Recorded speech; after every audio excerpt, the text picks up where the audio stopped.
नमस्कार. आर्ट सर्कलच्या 30-3 वाचन वसामध्ये आपलं मनापासून स्वागत. मी अक्षय वाटवे आणि आज मी वाचणार आहे सचिन कुंडलकर लिखित 1990 या पुस्तकातला एक लेख. लेखाचं नाव आहे पुस्तकांचं वेड. आघाडीचा चित्रपट दिग्दर्शक, संवेदनशील लेखक सचिन कुंडलकर या पुस्तकातल्या ललित लेखांमधून जगाकडे पाहण्याचा एक वेगळा दृष्टिकोन देतो. 1990 पुस्तकांचं वेड. एखाद्या व्यक्तीला वाचनाची गोडी कशी लागते, ती व्यक्ती पुस्तकांचा संग्रह कसा आणि कधी करू लागते, या प्रश्नाचं उत्तर त्या व्यक्तीच्या लहानपणात दडलेलं असणार. ती व्यक्ती लहान मुलगा किंवा मुलगी असताना आजूबाजूला वाचणारे लोक होते का? पुस्तकांची चांगली दुकानं किंवा ग्रंथालयं होती का? घरात आणि शाळेमध्ये वाचनाला उत्तेजन देणारे शिक्षक होते का? माझ्या बाबतीत ह्या सगळ्या प्रश्नांची उत्तरं होकारार्थी होती.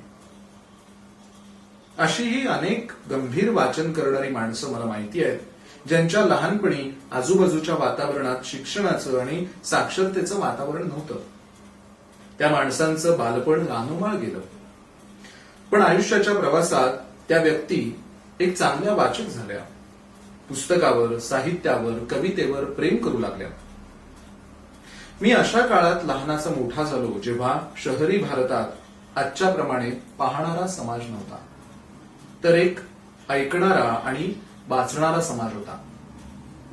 इंटरनेट प्रणाली सहज आणि मुबलक उपलब्ध झाल्यावर सगळा भारतीय शहरी समाज हा पाहणारा समाज झालाय.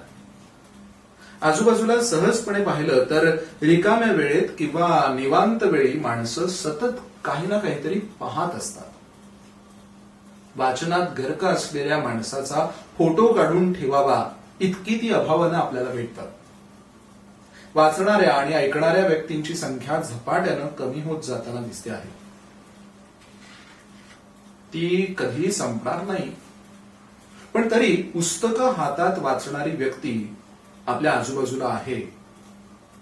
हे शेवटचं दृश्य तुम्ही कधी पाहिलंय आठवून पहा. खूप दिवस झाले असतील आणि अशा व्यक्ती कमी होत जात आहेत हे तुमच्या लक्षात येईल. लहानपणी म्हणजे 90च्या दशकाच्या आधी असं सतत पाहण्यासाठी आमच्याकडे काही नव्हतं. लहानपणी तर टीव्ही सुद्धा नव्हता. पुस्तकांवर प्रेम असावं लागतं. प्रेमापेक्षाही माया हा शब्द योग्य ठरावा. प्रेमापेक्षा ती जास्त भाबडी असते. नवं कोरं चांगल्या विषयावरचं पुस्तक पाहिलं की ते हातात घेऊन बाकी सगळं बाजूला ठेवून वाचत बसावंसं वाटतं. घरात आणि कामाच्या ठिकाणी आपल्या आजूबाजूला माणसांइतकीच पुस्तकं असावीत असं वाटतं. वाचून झालेली चांगली पुस्तकं आपल्या सतत आजूबाजूला फडताळावर राहावीत अशी इच्छा होते. ही सगळी पुस्तक प्रेमी माणसाची चांगली लक्षणं आहेत. आपल्याला राहण्यासाठी नव्या जागेचा विचार करत असताना आधी आपल्या जवळ असलेल्या पुस्तकांचा विचार केला जातो. आपल्या सोबत आपल्यापेक्षा जास्त वाचन वेळी काय निवडायचं आणि काय वाचायचं ह्याचं नेमकं कालसुसंगत ज्ञान असलेली मित्रमंडळी जोडली जातात. माझ्या लहानपणी दाते काकांचं पुण्यातल्या अलका चित्रपटगृहाच्या चौकात एक पुस्तकांचं दुकान होतं. रिगल या जुन्या इराणी हॉटेलच्या शेजारी. लाकडी फळ्या मोडपून उघडबंद करायचं दुकान. निळ्या रंगाचं होतं.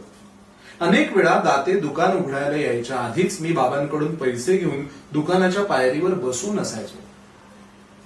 इंद्रजाल कॉमिक्स वाचण्याचं जवळजवळ व्यसनच ह्या पुस्तक विक्रेत्यानं मला लहानपणी लावलं होतं. चांदोबा आणि इंद्रजाल कॉमिक्स मधील रेखाटनकारांनी तयार केलेली दृश्यात्मकता लहानपणापासून मनावर शांतपणे आदळत राहिल्यानं माझ्या मनाचा सेन्स ऑफ ऍब्स्ट्रॅक्ट दृश्य कलेतील अमूर्ततेचा परिचय लहानपणापासूनच वेगळ्या दिशेनं चालत गेला.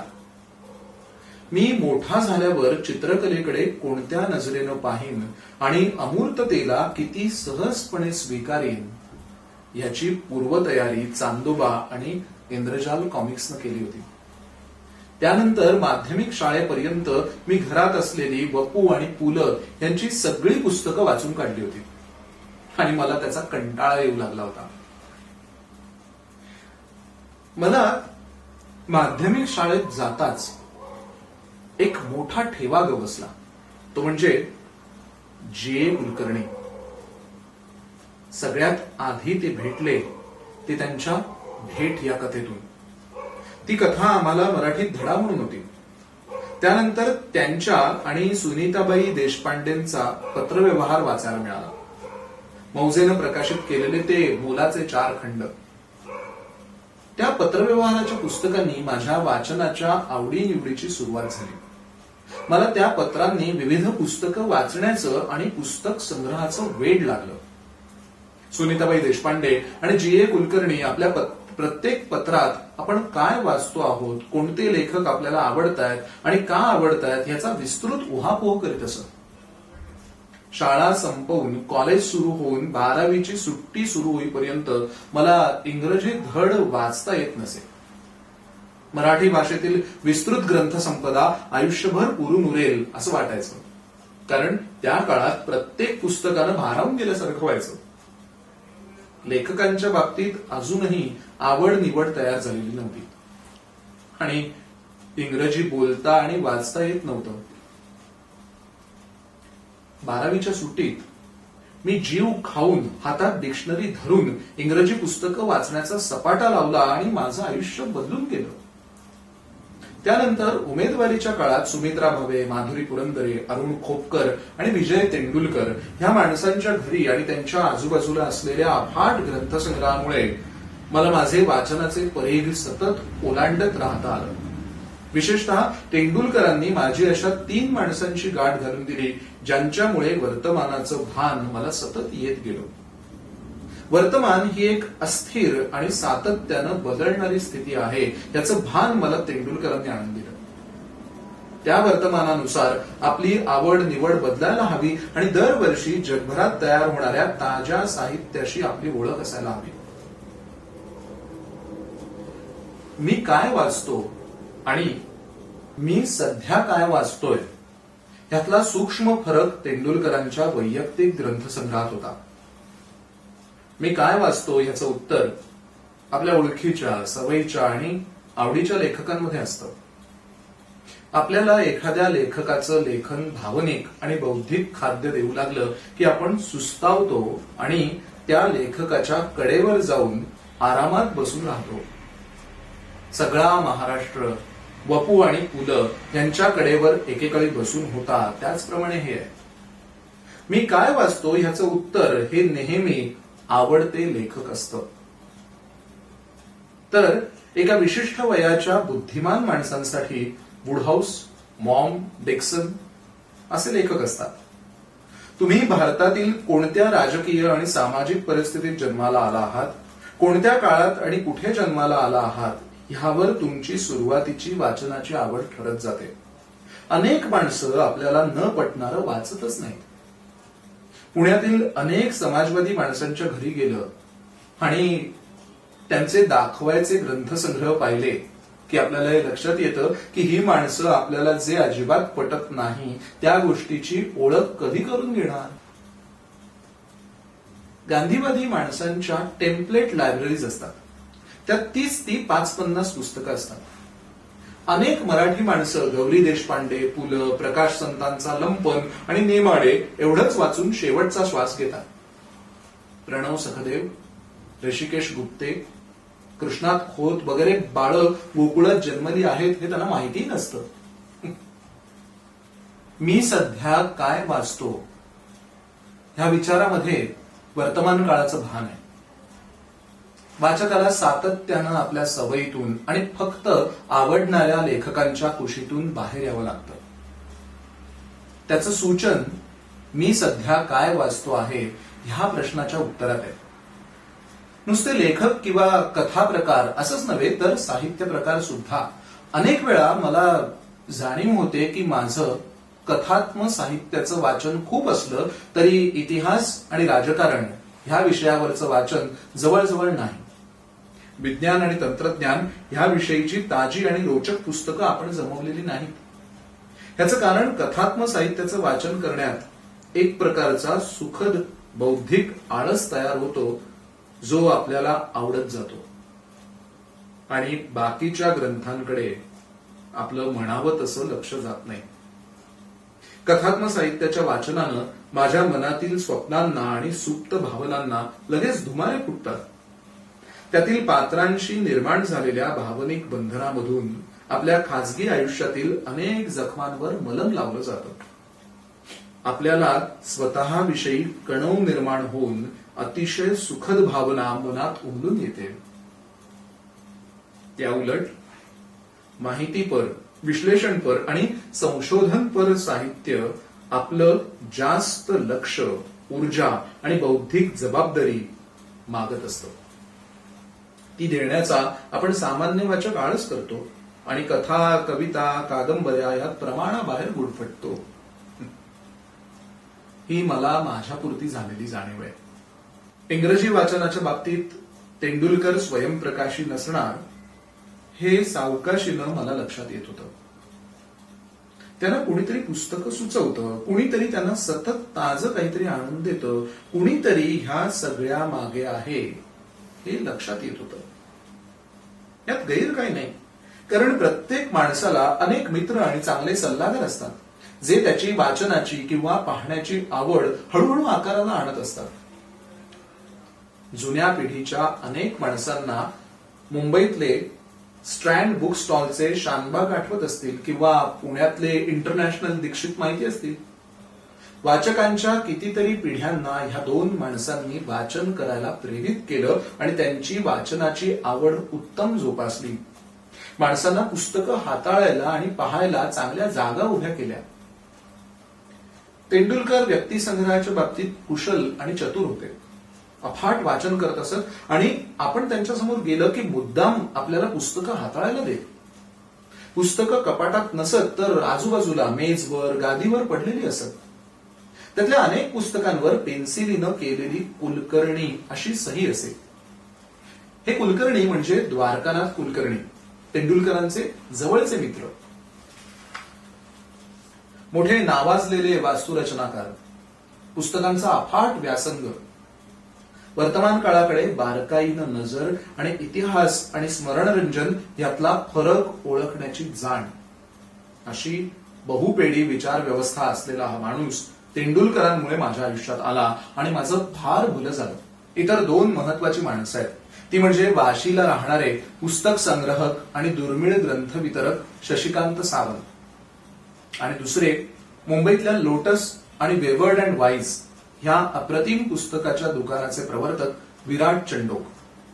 ह्या तिघांनी मलाच नाही तर वाचनाची आवड असलेल्या माझ्यासारख्या अनेक मित्रमंडळींना फार चांगलं असं काही दिलंय. व्यक्ती आणि वल्ली हे पुस्तक महाराष्ट्रात पुन्हा लिहिलं गेलं तर शशिकांत सावंत ह्या व्यक्तीचं चित्रण त्यात आवर्जून यावं असा हा उत्साही आणि वेडा माणूस. घरात पुस्तकांचे छतापर्यंत ढीग, सगळे संदर्भ तोंडपाठ, दुर्मिळ पुस्तकं मिळवायला भारतात कुठेही सतत प्रवास आणि कुणी एखादं पुस्तक आणून दे असं म्हटलं की ते मिळवून द्यायचा भयंकर उत्साह. फोन केला की निदान 40 ते 50 मिनिटं हा गृहस्थ बोलत राहणार. हवं ते पुस्तक किंवा संदर्भ ग्रंथ घरी पोहोचवणार. पाळीव कुत्र्यानंतर माणसानं कशाला आपला खरा मित्र मानला असेल तर ते पुस्तकांना. पुस्तक हेच आपले खरे मित्र असते वगैरे वाक्य आपल्याला जिथे तिथे पाहायला मिळतात. अशी वाक्य आयुष्यात कधीही पुस्तक वाचणारे लोकच लिहू शकतात किंवा व्हॉट्सअपवर सकाळी एकमेकांना पाठवू शकतात. मला अशी वायफळ वाक्य पिकवून पसरवत बसणाऱ्या मध्यमवर्गीय जाणीवेच्या आणि सुविचारांना सतत भुकेलेल्या असलेल्या माणसांचा फार कंटाळा येत राहतो. माझी फार जवळची आणि आवडती काही पुस्तकं घरातून गायब झाली तेव्हा मला फार राग आला होता. ती कुणी नेली असतील याची अंधुकशी कल्पना होती. मी पुढच्या वेळी त्या व्यक्तीच्या घरी जेवायला गेलो असताना सरळ ती उचलून पिशवीत घातली आणि घरी परत आणली. मग त्या पुस्तकांसोबत मला राहावे ना. ज्यांनी नेली होती त्या माणसांचा वास आणि त्यांच्या तेलकट खाण्याचे घाणेरडे बोटांचे डाग त्या पुस्तकांवर पडले होते. ज्यांनी ती नेली होती ते जोडपं होतं. त्यांनी ती पुस्तकं सकाळी साबुदाणा खिचडी खाताना उलटली होती. मला त्यात एक कोरडा जुना साबुदाणा देखील सापडला होता.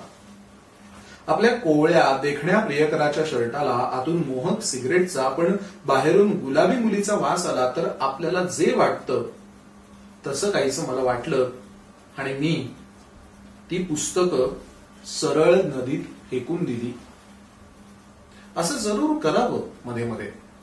मी तर एकदा भैरप्पांचं एक पुस्तक वाचताना रागावलो आणि ते पुस्तक केरळच्या प्रवासात रेल्वेमधून भिरकावून दिलं. तशी मी त्या जोडप्याकडून पुस्तकं परत आणली आणि नदीत फेकून दिली. दुकानात जाऊन त्यांच्या नवीन प्रती घेऊन आलो. कारण पुस्तकं ही एक वस्तू आहे. एक खराब झाली तर दुसरी आणता येते. त्यात लिहिलेलं आपण आत्मसात केलं आहे ना हे फार महत्वाचं असतं. प्रत महत्वाची नसते. पुस्तक महत्वाचं असतं. Good book is well written, well edited and extremely well articulated idea. Printed copy of that idea is not a book. पुस्तकांना अंजारून गोंजारून प्रमाणाबाहेर लाडवून ठेवायचं ठरवलं आणि त्यातच आपलं आयुष्य घालवायचं ठरवलं तर त्यात तुमचा चांगला वेळ जाईल. पण खरा वाचणारा माणूस असं कधीही करणार नाही. वाचनाची आवड असलेला मनापासून पुस्तकं आपल्यात शोषून घेईल. आपण काय वाचतो आहोत हे तो आवर्जून लोकांना सांगत राहील. माझे असे अनेक मित्र आहेत जे आपण सध्या वाचत असलेलं पुस्तक समाज माध्यमांद्वारे लोकांसमोर आवर्जून आणतात. मी स्वतः इंस्टाग्रामवरती रीडिंग नाव हा हॅशटॅग नेहमी वापरतो. लोकांना मी काय वाचतोय हे सांगत राहतो. लोक काय वाचतात ते पाहत राहतो. जे आवडेल ते निवडून माझा संग्रह वाढवत राहतो. पुस्तकं हरवून सुद्धा जाऊ शकतात. चोरली जाऊ शकतात. वाचणारी माणसं आणि पुस्तकं प्रतींच्या रूपात गोळा करत त्या गोळा करण्याच्या रोचक कहाण्या सांगत बसणारी माणसं यांच्यात फरक असतो. अशा रोचक कहाण्या सांगत बसणारी आणि घरच्या पुस्तकांचं प्रमाणाबाहेर प्रदर्शन करणारी माणसं पुस्तकं खरेदी करतात पण वाचतात कमी. म्हणजे वाचत बसलेली दिसली तरी शोषून फार कमी घेऊ शकतात. अशा माणसांना पुस्तक नावाच्या वस्तूचं भावूक आकर्षण असतं. आपण वाचतो आहोत याची ते स्वतःला खात्री देत वर्ष उलटवत बसलेले असतात. अशी माणसं घरी आलेल्या तरुण मुलांना नीट खायला प्यायला घालून मी हे पुस्तक कोणत्या फुटपाथवरून घेतलं आणि ते पुस्तक कसं रद्दीवाल्याकडून हुडकून काढलं, ह्या पुस्तकावर कशी त्या अमक्या बाईची सही आहे, असल्या कहाण्या सांगून त्या मुलांना बोर करत राहतात. माझ्या दुर्दैवाने किंवा खरं तर सुदैवाने माझ्या आयुष्यात असे खूप गोड पण कंटाळवाणे म्हातारे आहेत. प्रत्येक भाषेतल्या वाचकाला त्याच्या पिढीचे आणि त्याच्या वयाचे ताकदवान लेखक असतात. मी मराठी असल्यानं माझ्या कपाळी हे नशीब नसावं. त्यामुळे आपल्या आजच्या जगण्याचे पडसाद आणि प्रतिबिंब पाहायला मला नेहमीच भारताबाहेर लिहिलेल्या लिखाणावर अवलंबून राहावं लागलं. मराठी साहित्य ही एक फार सुंदर सुंदर जुनी आठवण बनत चाललंय. आपण मोठे होत जातो आहोत आणि आपण ह्या पुढे उरलेल्या आयुष्यात एकही मराठी पुस्तक वाचलं नाही तरी आपलं काहीही भावनिक किंवा बौद्धिक नुकसान होणार नाही याची मला खात्री पटत चालली आहे. असं असलं तरीही माझा मेंदू फक्त आणि फक्त मराठी भाषेतच विचार करतो आणि करू शकतो. इतर कोणत्याही भाषेत लिहिताना किंवा बोलताना मी वेगाने भाषांतर करीत बसलेला असतो. पण मूळ विचार मराठी असतो. त्यामुळे मी मराठी लेखक आहे, पण मराठी वाचक उरलेलो नाही. याची कारण पूर्णतः वैयक्तिक आहेत. कारण मला वर्तमान काळाचं फार जास्त आकर्षण आहे आणि माझ्या मातृभाषेतील साहित्याला भूतकाळाचं आकर्षण आहे. प्रत्येक जण कोणत्या ना कोणत्या तरी द्वैतात जगत असतो आणि काम करत असतो. तसं हे माझ्या जगण्याचं आणि कामाचं द्वैत तयार झालंय असं मी मानतो. The London review of books आणि द पॅरिस रिव्ह्यू ह्या माझ्या महत्वाच्या पूर्वीच्या आणि आत्ताच्या जगभरातील साहित्याशी ओळख करून घ्यायच्या जागा आहेत. द पॅरिस रिव्ह्यूने दरवर्षी लिहिणाऱ्या लेखकांच्या घेतलेल्या मुलाखतींचे संग्रह त्यांच्या वेबसाईटवर वाचायला मोकळेपणानं उपलब्ध केले. मला त्या नेटकेपणानं विचारबद्ध केलेल्या मुलाखती रोज वाचायला फारच आवडतं. इंग्रजी भाषेला अभिमान सोडून इतर सगळ्या गोष्टी करायला वेळ आहे. त्यामुळे ती भाषा जिवंत, प्रवाही आणि जगातील जवळजवळ सर्व बोलींमधलं साहित्य भाषांतरित करून घ्यायला सक्षम भाषा झाली आहे. त्या भाषेला लवचिकता आहे आणि ती ज्ञानाची भाषा आहे. चार्ल्स डिक्सनच्या a tale of two cities मधली पहिली 2 वाक्य वाचली किंवा ओरहान पामुकच्या मूळ तुर्की भाषेत लिहिलेल्या आणि इंग्रजीत भाषांतरित केलेल्या अ स्ट्रेंजनेस इन माय माइंड ह्या कादंबरीतील इंग्रजी भाषा वाचली की फुकटचा अभिमान आणि आठवणीची जळमट त्यापासून राम लाहिल्यानं साहित्याचं, भाषेचं आणि माणसाचं किती भलं होतं ह्या गोष्टीचा जिवंत अनुभव आपल्याला येतो. आपल्या पाठीत आपला हात पोचू शकणार नाही तिथे एक काटा रुतलेला असतो.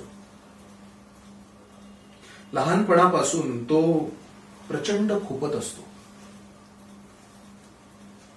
तो काटा आपले आई वडील, मित्र कुणाकुणाला सापडलेला नसतो. तो काटा काढून देणारा लेखक आपला बनतो. मग तो लेखक प्रसिद्ध असो किंवा नसो. ब्रिटिश लेखक ॲलन हॉलिंगहर्स्ट आणि नायजेरियन अमेरिकन लेखक तेजू कोल हे माझ्यासाठी असे 2 लेखक आहेत. त्यांनी माझ्या लहानपणापासून पाठीत रुतलेला काटा काढून देऊन तिथे कापूस ठेवलाय. प्रत्येकासाठी असे आपापले महत्वाचे लेखक असतात. ॲलनच्या लाईन ऑफ ब्युटी मधील नायकाचं जगणं माझं आहे. मी केसिंग्टन गार्डनला त्या कादंबरीतील घरासमोर जाऊन उभं राहून सगळ्यात वरच्या मजल्यावरच्या त्या खिडकीकडे शांतपणे पाहून आलोय. नंतर असं करणं हे मला खुलचट वाटलं, पण मी लंडनच्या भेटीत भारावून जाऊन ते केलं. आपल्यासाठी महत्वाचे असलेले लेखक कमी महत्वाचे होत जावोत आणि नव्या आणि ताज्या खूप उलाढाली घडून आपलं आयुष्य, आपली आवड निवड पूर्णतः बदलून जावो अशी मी नेहमी इच्छा करतो. माझी समृद्धीची संकल्पना ही अशी आहे. नवा काटा शरीरात तयार होणारच आणि तो होताना तो अलगद काढणारा नवा लेखक कुठेतरी काहीतरी लिहित बसलेला असणारच. आवडते लेखक किंवा आवडतं संगीत ही फार कालसापेक्ष कल्पना ठरावी. इतकं बेभरवशाचं, सातत्यानं बदलतं आणि काळाचा मोठा परीघ पाहायला मिळणारं आयुष्य मला लाभलं तर फार बरं होईल. ह्या सगळ्यातून एखादा लेखक सातत्याने आपला म्हणून टिकेल. आपण जगत असताना तो लिहित असेल आणि आपल्याला जाग ठेवेल. धन्यवाद. वाचक आणि रसिकांना मी जरूर आवाहन करेन की सचिन कुंडलकर यांचं हे 1990 हे पुस्तक आवर्जून विकत घेऊन वाचा. धन्यवाद.